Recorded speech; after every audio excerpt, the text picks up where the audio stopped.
आजच्या आपल्या सभेसाठी मंचावर बसलेले सर्व वडीलधारी मंडळी, सर्व बंधू भगिनी व समोर गेल्या 3 तासापासून वाट बघत बसलेले माझ्या सर्व भगिनी, सर्व बंधू, सर्वांनाच माझा नमस्कार।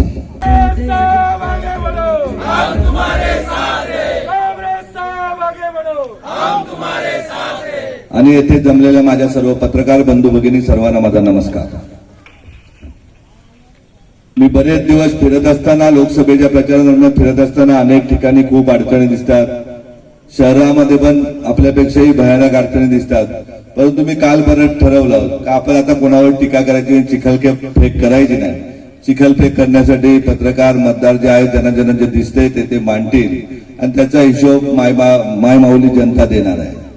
आणि कुठल्या उमेदवारांना जर 7 तारखेपर्यंत अर्ज देऊन चिन्ह घेतलं, खरोखरच कामाबाबत त्यांनी स्वतःचा अभिमान असेल तर मी कुठल्याही उमेदवाराबरोबर लोकांच्या समोर चर्चेसाठी तयार आहे का त्यांनी केलेली कामं काय आहेत आणि मी केलेली कामं काय आहेत या सगळ्याचा उहापोह भिवंडी लोकसभा मतदारसंघामध्ये झाला पाहिजे।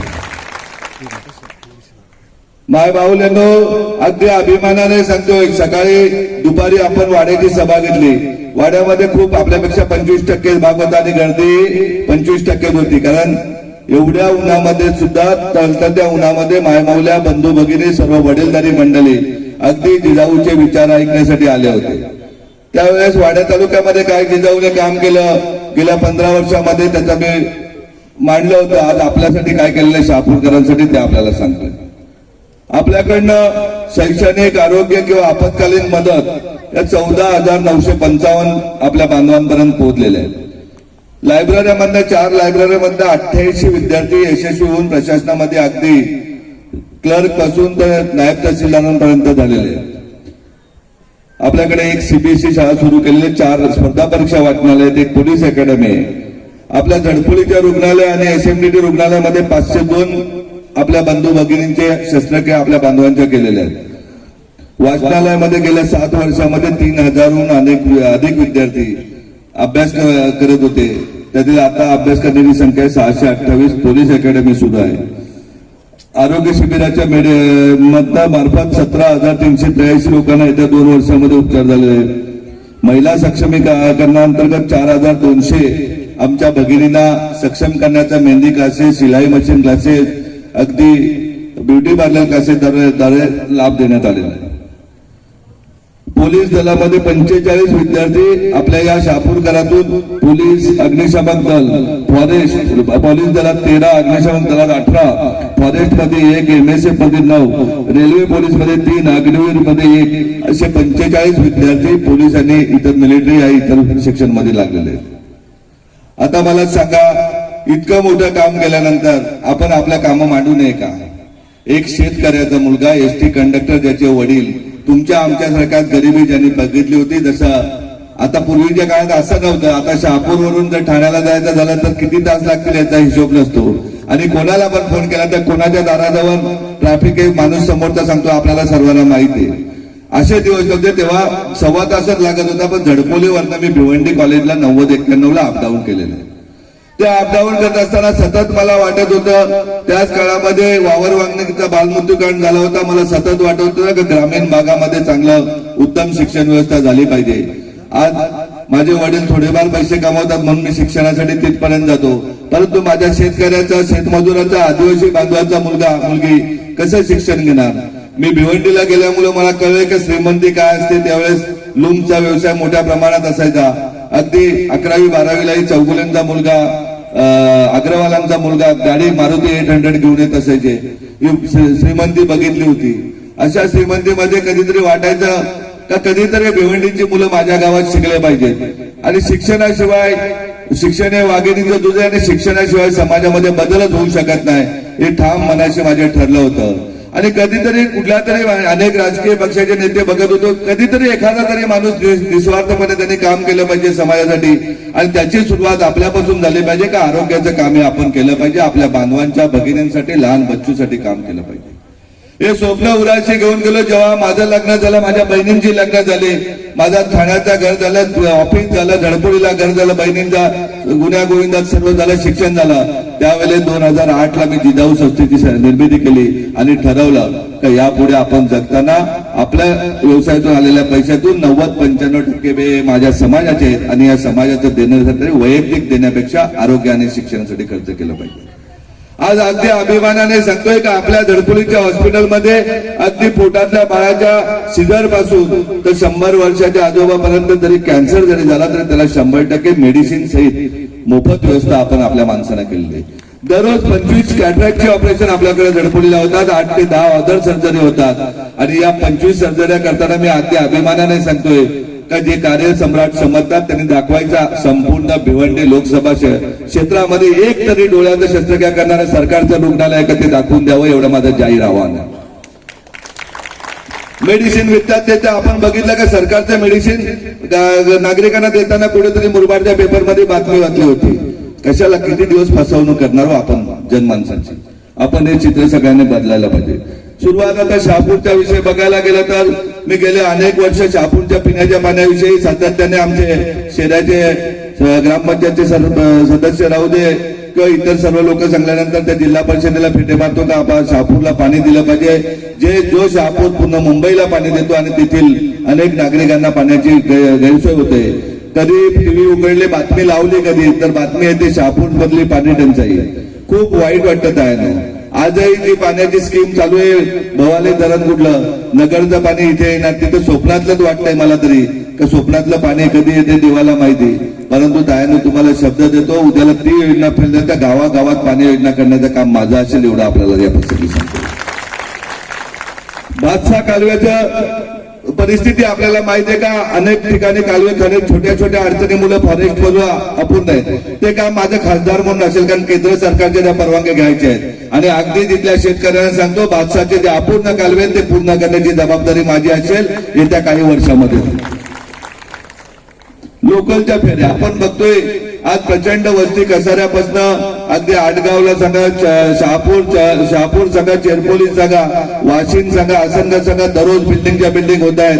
अनेक आपले मुंबईपासून बिल्डर्स लोक येऊन बिल्डिंग बांधत असतात. परंतु लोकलची परिस्थिती काय नव्हतात. ही लोकलची परिस्थिती वाढवण्यासाठी कोणीतरी काहीतरी प्रयत्न केलेत का ते समाजाला एकदा दाखवून द्यावा का बाबा मी प्रयत्न केले. परंतु मी जाहीर पत्रकार महोदयांना सांगतो का मुख्यमंत्री एकनाथजी शिंदे झाल्यापासून मी 5 पत्र दिलेले आहेत आणि 5ही पत्रावर एंडोर्समेंट केलेले का या शहापूरच्या लोकल वाढल्या पाहिजेत कसाऱ्यापर्यंत लोकल वाढल्या पाहिजेत यासाठी विनंती केलेली आहे. मुख्यमंत्र्यांनी मध्य रेल्वेच्या एमडीनं त्याबाबत रिमार्क लिहिलेले आहेत. परंतु त्या लोकल वाढलेल्या तर लोकल वाढवण्याचं काम जिजाऊ आपल्याला करेल. शहापूरच्या ग्रामीण रुग्णालयाबाबत मी भाऊबीजेला आलो होतो. तिथल्या डॉक्टर्सने नर्सेस ताईंना सांगितलं होतं की मी नक्कीच मुख्यमंत्री आपल्या ठाण्याचे मी प्रयत्न करून स्टाफ वाढवण्याचा प्रयत्न करेन. त्याबाबतही माझ्याकडून रेग्युलर फॉलोअप सुरू आहे. लवकरात लवकर जास्तीत जास्त कसे कर्मचारी कसे डॉक्टर वाढतील यासाठी मी प्रयत्न करेन. आपण पाहतोय काय परिस्थिती. MMRD मध्ये वाडा विक्रमगड बरोबर आहे शहापूर तालुकाही MMRD मध्ये आला पाहिजे.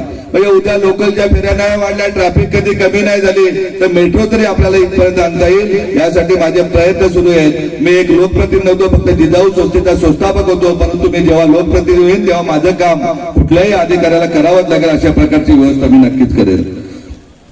शेतकऱ्यांच्या विकासासाठी त्यांना 12 शेती मिळाली पाहिजे. त्यांच्याकडे दुग्ध शेती भात शेती बरोबरच फळ शेती फुल शेती या सगळ्या गोष्टी झाल्या पाहिजेत यासाठी मी नक्कीच प्रयत्न करेन. आज काय परिस्थिती दादानो शहापूरची जे प्रकल्प येतात आता समृद्धी रोड येऊ दे कुठे येऊ दे फक्त अधिकारी लोक आमच्या शेतकऱ्याला लुटण्याचं काम करत असतात. शोषण होत असतं. आजही बघा हॉस्पिटलची व्यवस्था नसल्याने आमची एक आशाताईंची मुलगी शहापूरला होती नंतर ठाण्याला ठाण्याला आल्यानंतर 8 लाखाहून जास्त बिल झालं होतं. त्या शहापूरची ताई माझ्याकडे आल्यापासून ती पेशंट बरा होईपर्यंत पूर्ण जबाबदारी आपल्या जिजाऊने घेतली होती. आज मला आता एवढ्याच हेमांगीने एक उदाहरण दिलं. लेनाड येथील कुंभारपाड्यातील एमकॉम झालेली मुलगी भाजीपाला खुडायला जाते मिरची खुडायला जाते. कुठे रोजगार आपला. परंतु शहापूरकरांना अगदी आश्वासन देतो 15,000 नोकऱ्या शासनाच्या प्रत्येक वर्षी निर्माण करण्याची ताकद या जिजाऊ नक्कीच तुम्हाला करण्यात येईल. आमची कुठलीही एमकॉम बीकॉम झालेली ताई कधी भाजीपाला तर व्यवसाय करणे हा ठीक आहे परंतु जिच्या शिक्षणाची कुवत आहे ती उद्या अकाउंटंट होऊ शकते सीए होऊ शकते CS होऊ शकते. त्यांना ते शिक्षण देण्याचं काम मी करेन. मी सकाळी वाड्याला सांगितलं, आज इथेही सांगतो, या शहापूरच्या रुग्णालयामध्ये माझी कुठलीही ताई पोटातल्या बाळासाहेब जर ती मरण पावली तर त्याची सर्वस्वी जबाबदारी माझी असेल आणि मी ती जबाबदारी स्वीकारून त्यामध्ये 100% सुधारणा करण्याचं काम मी करेन. आमच्या कुठल्याही शेतकऱ्याच्या शेतमजुराच्या मुलाला जर उद्या गव्हर्नमेंट मेडिकल कॉलेजला नंबर लागला, त्याचा कुठल्याही प्रायव्हेट इंजिनिअरिंग कॉलेजला नंबर लागला आणि त्याची जर परिस्थिती नसेल ते फी भरण्याची, तर ते फी भरण्यासाठी त्याचं कुटुंब प्रमुख म्हणून माझी असेल, एवढंही आपल्याला या प्रसंगी सांगतो. मला अभिमान वाटतो शहापूरच्या संपूर्ण टीमचा. मग अशी खर्डीजवळ एका छोट्याशा मीटिंगसाठी आम्ही बसलो होतो. आताच विभाग प्रमुखांनी माझा सत्कार केला, पण तो छोट्या खाली बैठकीला बसला असता पहिल्या लाईनीत माझा तालुका प्रमुख खाली बसला होता आणि शेवटच्या लाईनीत माझा मुलगा बसला होता. हे काम आपल्या जिजाऊचे, हे संस्कार आपल्या जिजाऊचे दादा नव्हता. हे संस्कार कायम ठेवण्यासाठी आपल्याला एकत्रित राहायचंय. आपण पाहतो आपल्याकडे काय पद नसल्यानंतर कोणाच्या तरी शिफारशीने इथे तहसीलदार नावाच्या पोस्टवर अधिकारी बसतात आणि आपलं जे रुग्णालयाचं काम आहे ते 5-5 वर्ष उमून फाईल अडकवून ठेवायला लागतात. अनेक वकील पाठवले जातात, कोर्टावर तारीखवर तारीख देतात आणि अशा परिस्थिती आज आलेली आहे. आज कितीतरी शहापूरचे प्रकार मगाशीच मला एका वकील साहेबांनी सांगितलं का तारखा असतात, तारखा असल्यानंतर कुठल्या तरी पक्षाचा एक तालुका प्रमुख येतो आणि मॅजिस्ट्रेट बसून त्याच्याबरोबर अँटी चंपाला जाते. वकील साहेब आणि सगळे ज्यांच्याकडे केस शेतकरी असतात ते सगळे बाहेर वाट बघत असतात आणि कुठल्या तरी उद्योगपतीच्या किंवा मुंबईवाल्याच्या नावाने निर्णय दिला जातो, शेतकऱ्यावर अन्याय होतो. हा अन्याय कदापि मी लोकप्रतिनिधी असताना माझ्या कुठल्या बांधवावर भगिनीवर होणार नाही, एवढं या प्रसंगी सांगतो. पोलीस स्टेशनला या पोलिसांवरती अनेक वेळा दबाव आणून खोट्या केसेस करण्याचा प्रयत्न केला जातो नागरिकांवरती. त्याही सांगतोय आम्ही कधी कोणाचं वाईट करण्यासाठी कधी कुठल्या पोलीस स्टेशनला केस केलेलं नाही. कुठेही कोणाचं वाईट होण्यासाठी जिजाऊ काम करताय, आपण करताना सर्व चांगलंच करू.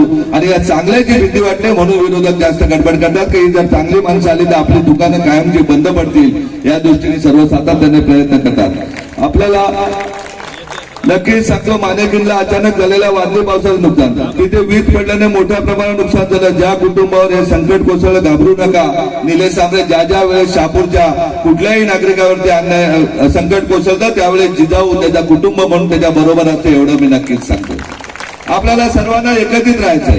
ज्या ताया माझ्या 4-5 वाजल्यापासून तयारी करीत बसलेले आहेत, जे माझे बांधव शहापूरच्या कानाकोपऱ्यातून आलेले आहेत, मला नक्कीच मला स्वतःची तेवढी स्वतःला वाटतं की यांची कधीही मनामधून विरुद्ध होणार नाही, त्यांना वाटणार नाही का चुकीच्या माणसाबरोबर आपण गेलो. अगदी अभिमान वाटेल तुम्हालाच काय पूर्ण देशाला अभिमान वाटेल अशा प्रकारचा लोकप्रतिनिधी निर्माण होण्याचा प्रयत्न मी नक्कीच करेन. आणि आपल्याला अभिमानाने सांगतोय, राजकारणातील मिळालेलं पद हे स्वतःचं पोट बनण्यासाठी नसतं किंवा माझ्या नातेवाईकांचे पोट बनण्यासाठी नसेल, ते समाजाच्या उद्धारासाठी असेल आणि डॉक्टर बाबासाहेब आंबेडकरांच्या घटनेप्रमाणे देश चालतो, संविधानाप्रमाणे देश चालतो हे दाखवण्यासाठी असेल, एवढं तुम्हाला मी नक्कीच सांगतो.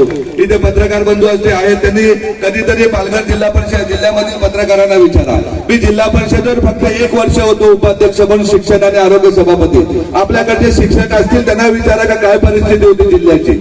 मी कुठल्याही वेळेस कुठल्याही दवाखान्यात चेकिंगला जात होतो, डॉक्टर आहे की नाही आणि शाळेच्या वेळेमध्ये शाळेत शिक्षक आहेत की नाही, उपकेंद्रामध्ये चेक करायचो आमची नर्सताई आहे की नाही, कारण जो पगार घेतो त्यांनी समाजाचं काम केलं पाहिजे अशा प्रकारची माझी धारणा आहे. आणि त्या 1ही रुपया जिल्हा परिषदचा मानधन न घेता, गाडी न घेता, कुठल्याही प्रकारच्या आमिषाला बळी न पडता तिथे ते शिक्षक बदलीचे रेट होते, नर्सेस बदलीचे रेट ठरले होते. 3-3 लाख रुपये शिक्षक बदली होते, 50-50 हजार रुपये नर्सेस बदल्या होत्या. कुठल्याही प्रकारच्या अंगाला गालबोट न लावल्यामुळे आज तुमच्याकडे अभिमानाने बसत आहे, बोलत आहे. आणि त्यामुळे त्याच विश्वासाने आपण हजारो लोक, लाखो लोक माझ्यावर विश्वास ठेवते, त्या विश्वासाला उभ्या आयुष्यात तड जाऊ देणार नाही, एवढं आपल्याला नक्कीच सांगतो. ज्याप्रमाणे साताऱ्याला पाऊस पडला होता त्याप्रमाणे आज पावसाची नांदी आपल्याला लागलेली, त्यामुळे विजय आपला होणार आहे. जास्तीत जास्त मताने विजय होण्यासाठी आपण प्रत्येकाने प्रयत्न करावे. आपले नातेवाईक असतील, सोशल मीडियाद्वारे आपले मित्रमंडळी असेल, या सर्वांद्वारे तुम्ही प्रचार प्रसार करावा. आपलं नाणं हे 100% रुपया, बंदा रुपये खणखणीत वाटणार आहे. तो कधीही त्यांनी समाजाला फसवलं नाही आणि कधीही समाजाला फसवणार नाही, एवढं या प्रसंगी आपल्याला सांगतोय. कधी कोणीतरी शहापूर मुरबाड विषयी आरोप करेल तर त्यांनाही सांगतोय की त्यांनी लोकप्रतिनिधी होते. जर खरोखरच निलेश सांबरे दोषी असतात तर त्यांनी शहापूरच्या चौकामध्ये मला फासावर लटकवलं असतं. अडचणी आणणारे तेच होते, परंतु ते नसता.